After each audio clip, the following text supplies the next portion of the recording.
قل فلم تقتلون أنبياء الله من قبل إن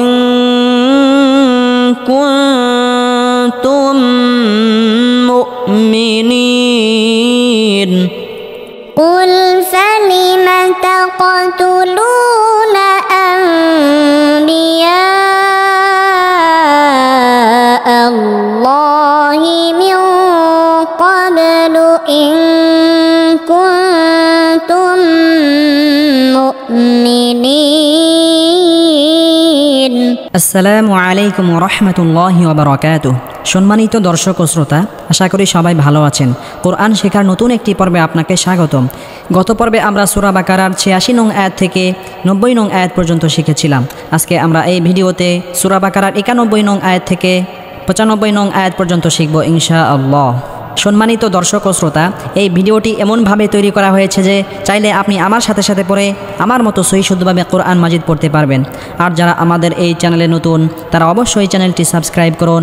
সাবস্ক্রাইব না করলেও একটি লাইক এবং কমেন্ট অবশ্যই করুন, কারণ আপনার এই লাইক এবং কমেন্টের কারণে ইউটিউব অ্যালগরিদম আরও ১০০ জনের কাছে আমাদের এই ভিডিওটি পৌঁছাবে, যার ফলে অন্যরাও কোরআন শিখতে পারবে ইনশাআল্লাহ। তাহলে চলুন আমরা আমাদের মূল সবক শুরু করি। أعوذ بالله من الشيطان الرجيم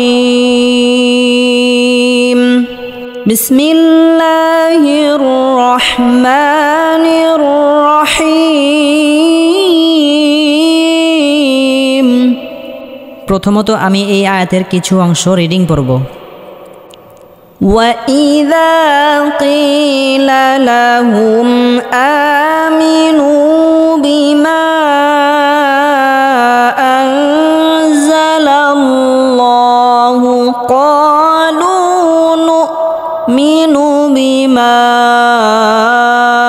أُنزِلَ عَلَيْنَا قَالُوا نُؤْمِنُ بِمَا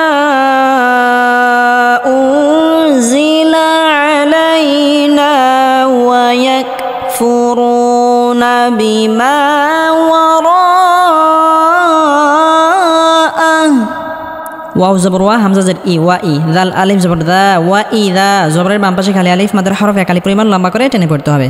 কফ ইয়া জের কি জেরের বাম পাশে জজমালা ইয়া মাদের হরফ একালি পরিমাণ লম্বা করে টেনে পড়তে হবে। লাম জবরলা কিলা লাম জবরলা হা মিম পেশ হুম লাহুম ওয়া ইদা কিলা লাহুম হামজা খারা জবর আ কোনো হরফের উপর খারা জবর খারাজের উল্টা পেশ একালি পরিমাণ লম্বা করে টেনে পড়তে হবে। মিম জের মি আমি নুন ওয়াও পেশ নু আমিনু পেশের বাম পাশে জজমালা ওয়াও মাদের হরফ একালি পরিমাণ লম্বা করে টেনে পড়তে হবে। আমিনু বাজার বি মিম আলিফ জবর মা বিমা জবরের বাম পাশে খালি আলিফ মাদের হরফের উপর চিকন চিহ্ন আসার কারণে ৩ আলিফ পরিমাণ লম্বা করে টেনে পড়তে হবে। বিমা হামজা নুন জবর আ যা জবর যা আ যা নুন সাকিনের পরে ইকফার হরফ যা আসার কারণে এখানে ইকফা গুন্নাহ করে পড়তে হবে, অর্থাৎ নুন সাকিনকে গুন্নাহ সহ গোপন করে পড়তে হবে। আ যা লাম লাম জবর লাল আ যা লাল লাম খারা জবর ল আ যা লাল ল। আল্লাহ শব্দের পূর্বে জবর হলে আল্লাহ শব্দকে মোটা করে পড়তে হয়। আ যা লাল ল হা পেশ হু আ যা লাল ল হু কফ আলি জবর ক জবরের বাম পাশে খালি আলিফ মাদের হরফ একালি পরিমাণ লম্বা করে টেনে পড়তে হবে। লাম ও পেশ লু কলু পেশের বাম পাশে জজমালা ও মাদের হরফ একালি পরিমাণ লম্বা করে টেনে পড়তে হবে। নুন হামজা পেশ নু মিম জের মি নু মি নুন পেশ নু নু মিনু ওয়াওয়ের উপর যদি হামজা হয় তাহলে সেটি হামজাই ধর্তব্য হবে। নুন হামজা পেশ নু হামজা স্পষ্ট করে উচ্চারণ করতে হবে। নু মিনু বাজের বি মিম আলিফ জবর মা জবরের বাম পাশে খালি আলিফ মাদের হরফের উপর চিকন চিহ্ন আসার কারণে ৩ আলিফ পরিমাণ লম্বা করে টেনে পড়তে হবে। বিমা হামজা নুন পেশ ও জাজের জি ও জি নুন সাকিনের পরে ইকফার হরফ যা আসার কারণে এখানে ইকফা গুন্নাহ করে পড়তে হবে, অর্থাৎ গুন্নাহকে গোপন করে পড়তে হবে। ও জি লাম জবরলা ও জিলা আইন জবর আ লাম ইয়া জবরলা আলাই নুন আলিফ জবর না আলাইনা জবরের বাম পাশে খালি আলিফ মাদের হরফ একালি পরিমাণ লম্বা করে টেনে পড়তে হবে। আলাইনা ওয়াও জবর ওয়া ইয়া কাফ জবর ইয়াক ওয়ায়াক ফা পেশ ফু রা ওয়াও পেশ রু ওয়ায়াক ফুরু পেশের বাম পাশে জজমালা ওয়া মাদের হরফ একালি পরিমাণ লম্বা করে টেনে পড়তে হবে। নুন জবর না ওয়ায়াক ফুরুনা বাজার বি মিম আলিফ জবর মা বিমা জবরের বাম পাশে খালি আলিফ মাদের হরফ একালি পরিমাণ লম্বা করে টেনে পড়তে হবে। বিমা ওয়াও জবর ওয়া রা আলিফ জবর রা ওয়া রা জবরের বাম পাশে খালি আলিফ মাদের হরফের উপর মোটা চিহ্ন আসার কারণে 4 আলিফ পরিমাণ লম্বা করে টেনে পড়তে হবে। হামজা জবর আ, ওয়ারা, হা উল্টা পেশ হু, ওয়ারাহু। এখানে ওয়াকফ করলে হায়ের উপর জজম হবে, ওয়ারাহ। সম্মানিত দর্শক ও শ্রোতা, আমরা এখন এখান থেকে এখান পর্যন্ত পড়ব। আপনারাও আমার সাথে সাথে পড়ার জন্য চেষ্টা করবেন, তাহলে আপনাদের পড়াও দ্রুত সহি হবে ইনশাআল্লাহ। وَإِذَا قِيلَ لَهُمْ آمِنُوا بِمَا أَنزَلَ اللَّهُ قَالُوا نُؤْمِنُ بِمَا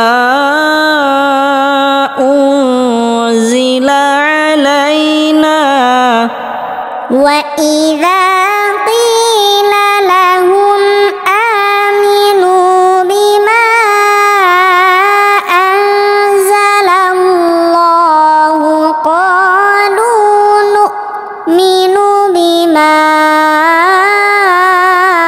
أُنزِلَ عَلَيْنَا وَإِذَا قِيلَ لَهُمْ آمِنُوا بِمَا أَنزَلَ اللَّهُ قَالُوا نُؤْمِنُ بِمَا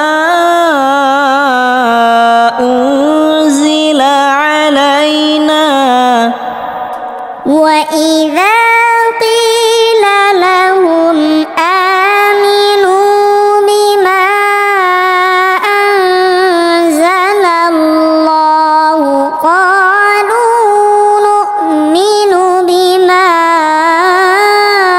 أُنزِلَ عَلَيْنَا قالوا نؤمن بما أنزل علينا ويكفرون بما وراءه قالوا نؤمن بما أنزل علينا ويكفرون بما وراءه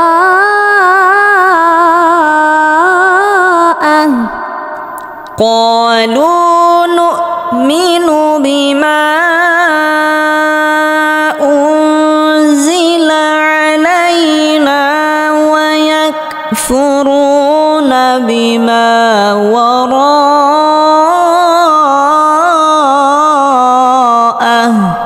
قالوا نؤمن بما أنزل علينا ويكفرون بما وراءه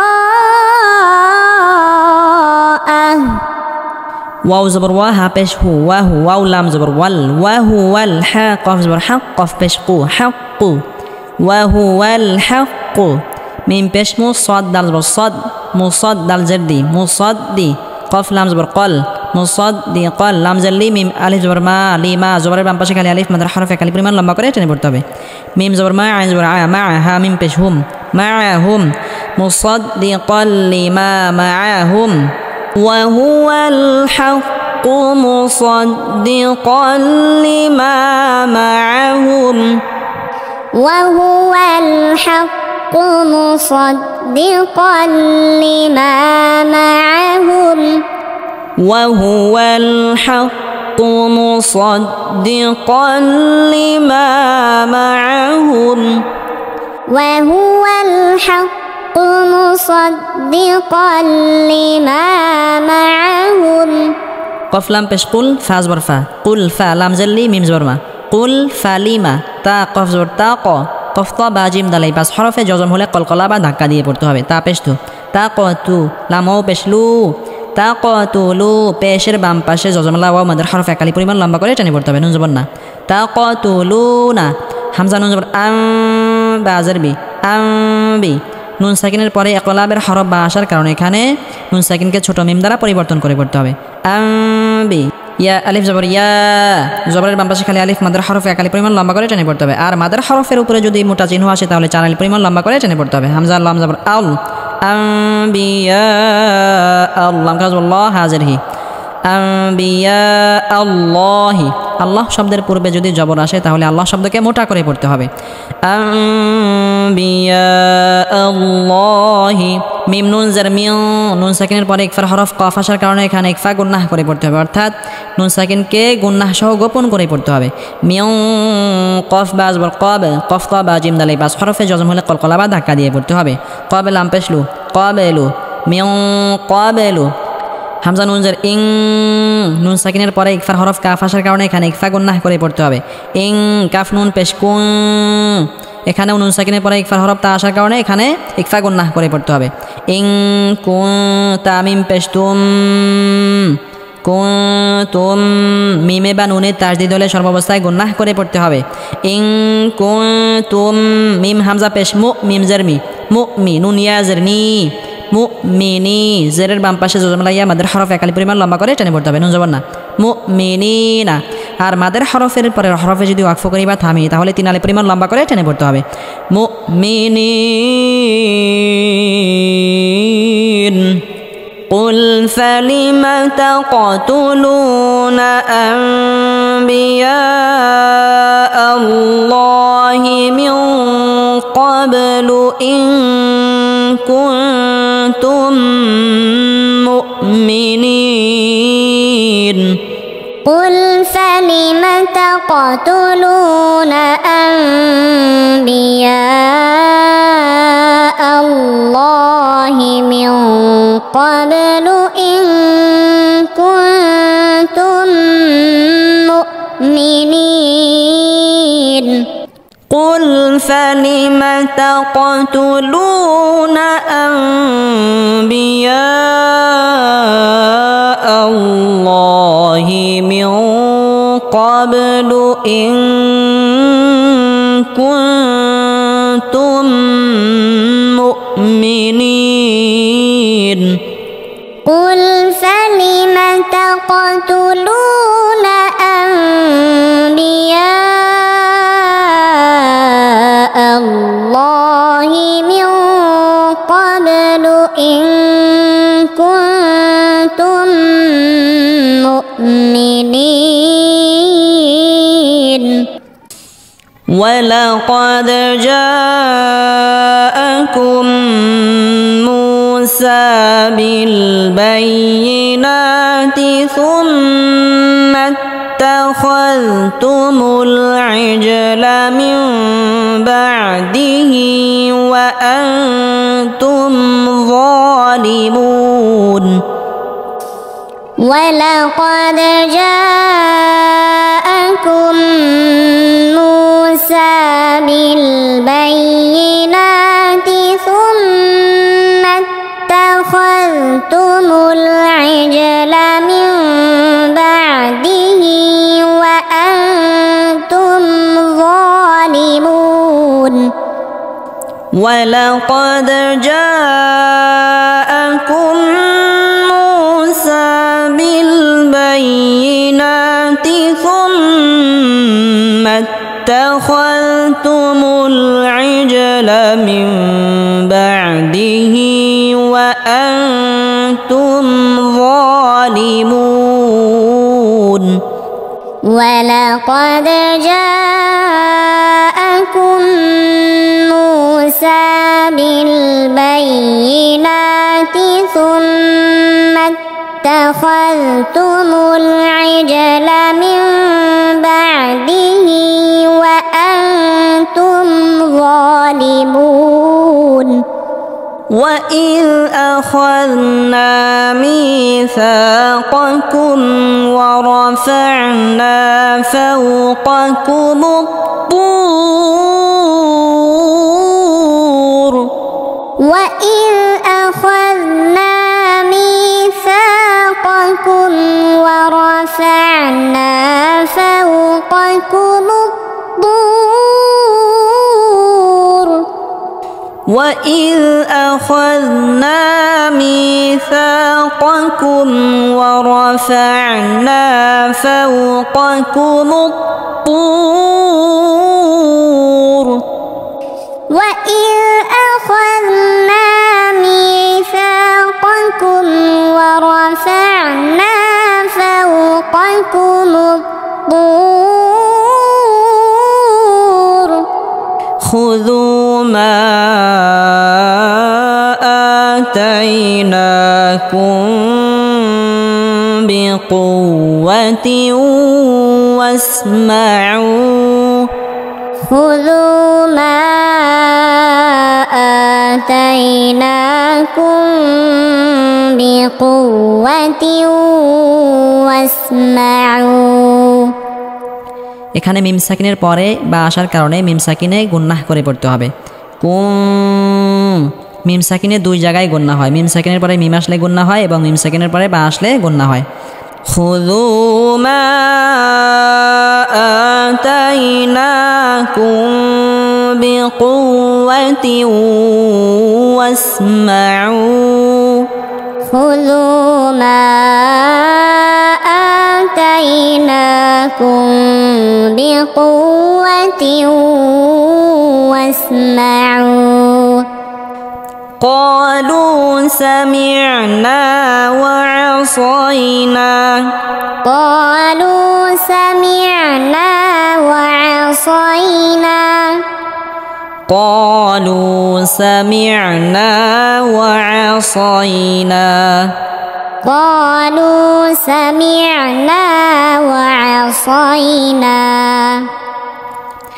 وأشربوا في قلوبهم العجل بكفرهم وأشربوا في قلوبهم العجل بكفرهم وأشربوا في قلوبهم العجل بكفرهم وأشربوا في قلوبهم العجل بكفرهم قل بئس ما يأمركم به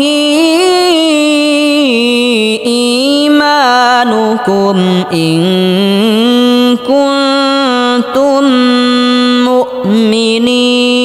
مؤمنين قل بئس ما يأمركم به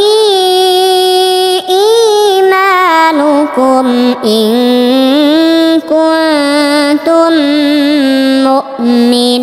مؤمنين قل بئس ما يأمركم به إيمانكم إن كنتم مؤمنين قل بئس ما يأمركم به إيمانكم إن كنتم مؤمنين قل إن كانت لكم الدار الآخرة عند الله خالصة من دون الناس فتمنوا الموت قل إن كانت لكم الدار الآخرة عند الله خالصة من دون الناس فتمنوا الموت এখানে মধ্যে লিন হয়েছে। প্রত্যেকটি হরফ দ্বারা দুটি করে লিনের হরফ হয়ে থাকে। বাউবাই তাউতাই সাউসাই মিম দ্বারা দুইটি হয়েছে মাউ মাই। এখানে দুইটির মধ্যে একটি মাউ। আর লিনের হরফের পরে হরফে যদি ওয়াকফ করি তাহলে এক বা দুই আলিফ টেনে পড়তে হবে। قل إن كانت لكم الدار الآخرة عند الله خالصة من دون الناس فتمنوا الموت قل إن كانت لكم الدار الآخرة عند الله خالصة من دون الناس فتمنوا